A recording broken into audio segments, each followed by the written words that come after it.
La novità più importante del 2018 è il fatto che per la prima volta noi superiamo 60 comuni aderenti, 60 territori, 60 comunità che aderiscono a monumenti aperti e lo facciamo in 3 regioni, è la prima volta anche questa che accade.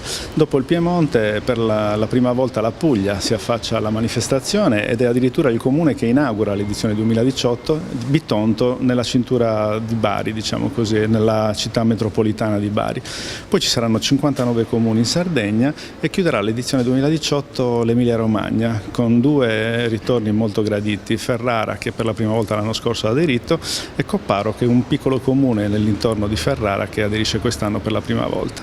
Sono oltre 800 i siti che abbiamo in qualche misura selezionato e proporremo al pubblico. 18.000 i volontari dello scorso anno per 320.000 visite registrate nei siti, che sono numeri veramente importanti e imponenti, tanto che l'attenzione l'ANCI nazionale, l'ANCI regionale, il Touring Club e anche il FAI manifestano il fatto che appunto la manifestazione ormai ha una presenza così capillare sia sul territorio regionale ma un'importanza così grande anche per quanto riguarda il patrimonio culturale nazionale, che anche quest'anno noi speriamo, come è successo sino allo scorso anno, di avere da parte del Presidente della Repubblica una medaglia di riconoscimento e da parte del Senato e della Camera un patrocinio, così come da anni lo abbiamo dal Consiglio regionale della Sardegna e dal Presidente della Regione Sarda. Questo, il 2018, è l'anno europeo del patrimonio culturale materiale, immateriale e digitale.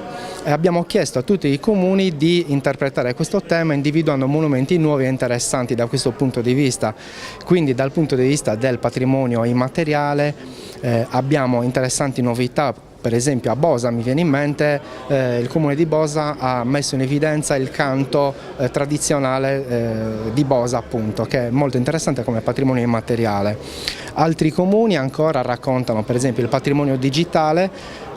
Il comune di Uta per esempio ha individuato una sorta di museo virtuale e digitale che verrà raccontato al pubblico, quindi è stato affrontato il tema di questa edizione con molto interesse anche per i visitatori sicuramente. Le novità sono soprattutto nel territorio sassarese con comuni molto interessanti come Torralba, Cossoine. Per esempio, ancora nell'Oristanese abbiamo comuni come Tramazza, per esempio, e altri comuni come Sant'Annarresi, che è un comune del Sulcis, però molto interessante.